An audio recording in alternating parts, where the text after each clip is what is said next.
چونکہ قانون کے مطابق معاملات نے آگے بڑھنا ہے، اور قانون یہ کہتا ہے کہ جس ممبر اسمبلی کا گزٹ نوٹیفیکیشن ہو گیا وہ اسمبلی میں آنے کا اور اس منتخب ایوان میں بیٹھنے کا حقدار قرار پا گیا، اور جب وہ آئے گا تو سب سے پہلے اس سے حلف لیا جائے گا، پھر اس کے بعد وہ کارروائی آگے بڑھے گی، کیونکہ آپ کو ایوان تک آنے کا جو ہے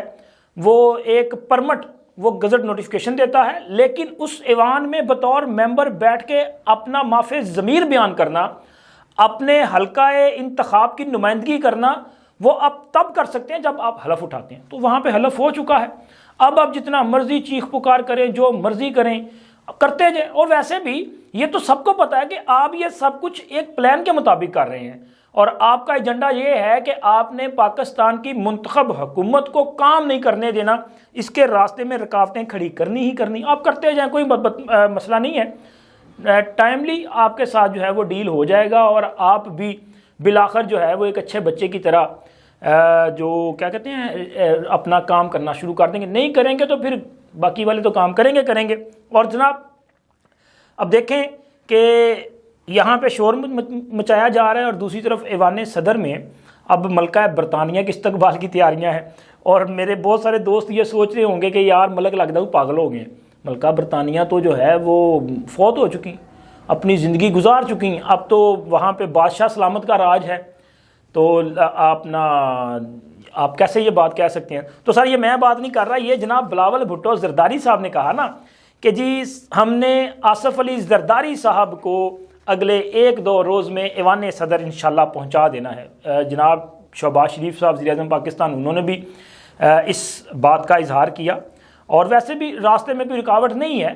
چونکہ حکومتی اتحاد کے پاس الیکٹورل کالج کی اکثریت ہے، اور اپوزیشن کے جو امیدوار ہیں جناب محمود خان اچکزئی صاحب، وہ مقابلہ تو کریں گے لیکن صرف وہ اس جمہوری پروسیس کا حصہ ہیں، میرا خیال اس سے زیادہ ان کی پوزیشن نہیں ہے۔ لیکن بلاول بھٹو زرداری صاحب نے یہ کہا کہ جی ہم نے ماضی میں بھی جب آصف علی زرداری صاحب صدر مملکت تھے تو انہوں نے اپنے اختیارات سرنڈر کیے اور پارلیمان کو مضبوط کیا، پارلیمان کو اختیارات دیے، تو انہوں نے کہا کہ آج ہم نے ماضی میں جو کام کیا اس کے بعد ایوان صدر میں بیٹھے ہوئے صدر صاحب جو ہے وہ ایسے ہی ہیں جیسے برطانیہ میں جو ہے وہ اپنا ملکہ برطانیہ، UK میں ملکہ برطانیہ، مطلب ان کے پاس بھی جو ہے سمبولک قسم کے اختیارات ہیں، اور صدر پاکستان کے پاس بھی سمبولک قسم کے اختیارات ہیں۔ آپ دیکھیں کہ وہ صرف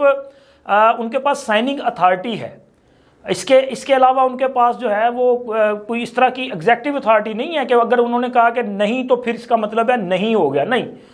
پھر بھی ان کو محبت کے ساتھ کہا جاتا ہے کہ سر آپ یہ کر لیں، اور نہ مانے تو بعض نہ پھر خود بخود بھی ہو جاتا ہے۔ آپ کو یاد ہے نا کہ وہ جو قوانین تھے آفیشیل سیکرٹ ایکٹ میں ترامیم کا، جس میں سویلینز کا ٹرائل ہونا تھا فوجی عدالتوں میں، اور اسی طرح آرمی ایکٹ میں ترامیم کے حوالے سے جو قوانین منظور کیے تھے سابقہ اسمبلی نے، تو صدر صاحب نے وہ قوانین واپس نہیں کیے تھے، بس اپنے سٹاف کو وربلی کہہ دیا نہیں اس پہ مجھے اعتراض ہے، او بھائی اعتراض ہے تو پھر لکھو،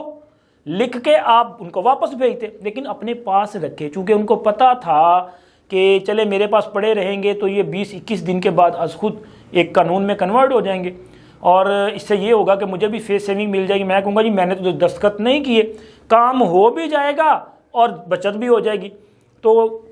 اسی طرح اور بھی کئی وارداتیں کی گئیں۔ حالیہ یہ جو قومی اسمبلی کا اجلاس بلانے کے متعلق تھا کہ ان کو سمری بھیجی گئی، انہوں نے واپس بھیج دی، ان کو دوسری سمری بھیجی گئی، انہوں نے پھر وہ جناب اس پہ سمری پہ بیٹھ گئے آرام سے کہ نہیں جی میں تو اجلاس نہیں بلاؤں گا، اور جو دوسری سمری تھی نا اس میں جس طرح سے ان کو نگران وزیر اعظم انوار الحق کاکڑ صاحب نے مخاطب کیا نا، تو بنتا یہی تھا، ویسے بطور صدر مناسب نہیں تھا کہ ان کو اس طرح سے مخاطب کیا جاتا کہ مسٹر عارف علوی، یہ نہیں تھا چونکہ وہ صدر مملکت تو ہیں، لیکن اب کیا کیا جائے جب آپ ایک عہدے کا تقدس ہی برقرار نہ رکھیں اور آپ صدر مملکت کی بجائے ایک عمرانڈو کا کردار ادا کریں تو پھر کیا کیا جائے؟ پھر یہی ہوگا نا جو آپ کے ساتھ ہوا، اور اب آپ وہ کہتے ہیں نا بڑے بے آبرو ہو کے تیرے کوچے سے ہم نکلے، ویسے ہی جا رہے ہیں جناب۔ یا تو آپ عزت کے ساتھ جائیں یا پھر آپ اس طرح سے جائیں۔ عزت کے ساتھ جانے والے جو ہیں نا وہ جناب آصف علی زرداری صاحب تھے جب وہ صدر مملکت تھے، وہ آئے بھی عزت کے ساتھ تھے اور گئے بھی عزت کے ساتھ، اور آج بھی جب بھی جمہوریت کے استحکام کی بات ہوتی ہے اور جمہوریت کے خلاف ایسے قوانین جن کو ماضی میں جمہوریت کا قتل کرنے کے لیے استعمال کیا جاتا رہا، وہ 58(2) بھی ہو یا اس طرح کے دیگر اختیارات ہوں، وہ سارے کے سارے اختیارات زرداری صاحب نے سرنڈر کیے تھے، انہوں نے پارلیمان کو مضبوط کیا۔ یہ آج بھی لوگ اس بات کے قائل ہیں، اس کو تسلیم کرتے ہیں۔ تو لہٰذا یہ عزت کے ساتھ جانا تھا، اور جو عزت سے نہیں جاتے وہ ان کی مثال آپ کے سامنے ہے۔ جناب پرویز مشرف صاحب کتنے سال بیٹھے رہے، کہتے تھے کہ یہ وردی میری کھال ہے، تو سائیاں نے کھال ہی ڈالی، ٹھیک ہے۔ پھر اس کے بعد وہ تب گئے تھے جب ان کا مواخذہ ہونا تھا، امپیچمنٹ ان کو کیا جانا تھا نا، تو تب انہوں نے جانے کا فیصلہ کیا، وہ عزت کے ساتھ نہیں گئے تھے، اور انہی کے نقشے قدم پہ الوی صاحب چل رہے ہیں، یہ بھی عزت کے ساتھ نہیں جا رہے۔ تو خیر زرداری صاحب جو ہیں ان کے استقبال کی تیاریاں ہیں جی۔ زرداری صاحب ہوپ فلی کہ وہ 9 مارچ کو صدر مملکت منتخب ہو جائیں گے، اور اس کے بعد پاکستان میں ایک نئے جمہوری دور کا آغاز ہوگا۔ ہوپ فلی کہ یہ آنے والا جو سیٹ اپ ہے جس میں مسلم لیگ نون کی مرکز میں حکومت ہے، اور آئینی سربراہ کے طور پہ پیپلز پارٹی کے سربراہ وہاں پہ موجود ہوں گے آصف علی زرداری صاحب، ہے تو یہ کولیشن گورنمنٹ پاکستان میں۔ اس سے پہلے اتحادی حکومت کے تجربات جو ہیں وہ محض 16 ماہ تک تو ہم نے دیکھے ہیں کہ کامیابی سے چلیں، اس سے زیادہ نہیں چلے، لیکن دعا ہونی چاہیے اور امید ہونی چاہیے کہ انشاءاللہ یہ سیٹ اپ جو ہے وہ آگے بڑھے گا اور پاکستان کے لیے بہتری کے آثار پیدا ہوں گے۔ ویسے ان کے پاس بھی کوئی چانس نہیں ہے، یعنی کہ یہ جو ہماری روایتی سیاسی پارٹیز ہیں نا، مسلم لیگ نون یا پیپلز پارٹی، ان کے پاس یہ میرا خیال ہے آخری موقع ہے۔ اگر تو انہوں نے ڈیلیور کیا، انہوں نے ایک دوسرے کا ہاتھ پکڑ کے پاکستان کو آگے بڑھانے میں ایمانداری سے اپنا کردار ادا کیا تو ٹھیک ہے، تو جب ماضی وانگو ایک دوسرے میں ڈیگن کی کوشش کی تھی نا، تو سر ڈگ پھر سارے جاؤ گے، پھر اس کے بعد چانس کوئی نہیں ہے۔ اور جناب اب میں نے بات کرنی ہے مظاہر نقوی صاحب کے معاملے پہ۔ مظاہر نقوی صاحب کے خلاف جو سفارشات آ چکی سپریم جوڈیشل کونسل کی، وہ آپ کے سامنے ہیں، آپ تفصیلات میں نے وہ نہیں آپ کے ساتھ شیئر کرنی، ظاہر ہے کہ وہ انہوں نے کہہ دیا کہ جی ان کو برطرف کریں، لیکن سوال یہ ہے کہ میں نے پہلے بھی کہا تھا اپنے بہت سارے ویلاگز میں کہ یہ تو مستعفی ہو چکے ہیں، تو لہٰذا جناب مستعفی وہ اس لیے ہوئے تھے کہ ان کو خطرہ یہ تھا کہ جناب علی یہ جڑا پیسہ اکٹھا کیتا ہے نکل جائے گا۔ لیکن میں نے تب بھی گزارش کی تھی کہ نقوی صاحب بہت دیر کی مہرباں فیصلہ کرتے کرتے اب مشکل ہے، تو جناب وہی ہوا نا کہ نقوی صاحب کا جو رد عمل سامنے آیا ہے اس کا اگر آپ 1 لائن میں وہ اپنا خلاصہ بیان کریں تو خلاصہ یہ ہے کہ جان جاندی ہے تے جائے، پیسہ نہیں دینا۔ تو جناب علی پیسہ تو پھر بھی جانا ہی جانا ہے، کیونکہ نقوی صاحب کہتے ہیں کہ جی نہ تو جب میں نے استعفیٰ دے دیا تو اس کے بعد ایک جج جب مستعفی ہو جائے تو اس کے خلاف سپریم جوڈیشل کونسل کارروائی آگے نہیں بڑھا سکتی، یہ غیر قانونی اقدام ہے۔ اسی طرح عافیہ شہر بانو کیس میں جو اپیل ہے وہ زائد المیعاد ہو چکی تھی، اس کو نہیں انٹرٹین کیا جا سکتا تھا، تو سر یہ ان کا کہنا ہے۔ لیکن لب لبا یہی ہے کہ جی مجھ سے پیسہ نہ مانگا جائے، میرے یہ جو اپنا پریولیج اینڈ پرلز ہیں، یہ پرلز اینڈ پرکس جو ہیں یہ واپس نہ لیے جائیں، یہ نہیں کہ یہ جو مراد ان کو ملنی ہے نا یہ نہ واپس لی جائیں۔ لیکن کیا کیا جائے نقوی صاحب، آپ کو بھی یہ واپس کرنی پڑیں گی۔ اب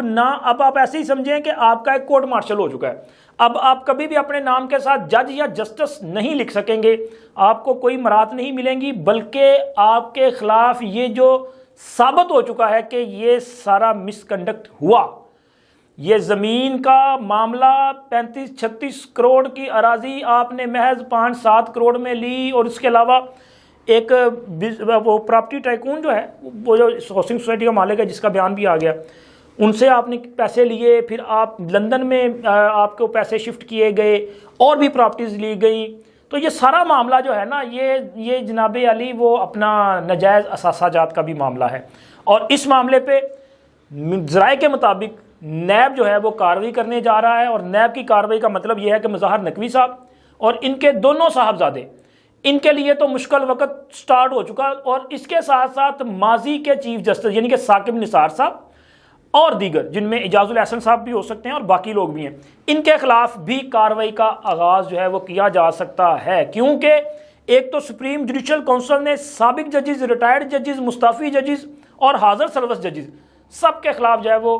کارروائی کا فیصلہ کیا ہے کہ جناب سب کے خلاف کارروائی ہوگی۔ اب یہ نہیں ہوگا کہ کسی نے جناب علی لٹ مار مچائی، کھدا پیتا تے دوڑو، نہیں، ایسے نہیں ہوگا۔ اگر آپ نے کرپشن کی ہے اور آپ کے خلاف ثبوت موجود ہیں تو کسی بھی وقت آپ کے خلاف کارروائی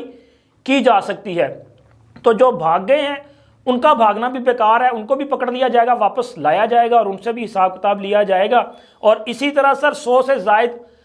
درخواستیں یا شکایات پینڈنگ تھیں، ان کا جائزہ لیا جا رہا ہے۔ ایک تو وہ بلوچستان ہائی کورٹ کے جج صاحب ہیں، ان کو بھی نوٹس جاری کر دیا گیا نا، ذرا دیکھیے گا کہ اگلے آنے والے دنوں میں کتنے ججز ہیں جن کو نوٹس جاری کیا جائے گا، اور ہو سکتا ہے کہ بہت سارے ایسے ہوں جو نوٹس جاری ہونے سے پہلے یا شکایات آنے سے پہلے وہ مستعفی ہو جائیں، اور وہ سارے کے سارے وہی پروجیکٹ عمران والے ججز ہیں، اور ان ججز کے خلاف گھیرا تنگ ہو چکا ہے۔ آنے والے دن جو ہیں آپ کو نظر آئے گا کہ عدلیہ میں آپریشن کلین اپ جو ہے وہ بہت تیزی کے ساتھ جاری ہے، اور عمرانڈو ججز کی بھاگ بھی آپ کو نظر آئے گی کہ وہ کیسے دوڑ رہے ہیں۔ یہ ساری چیزیں آپ کے سامنے آتی جائیں گی۔ اب تک اتنا ہی، اللہ حافظ۔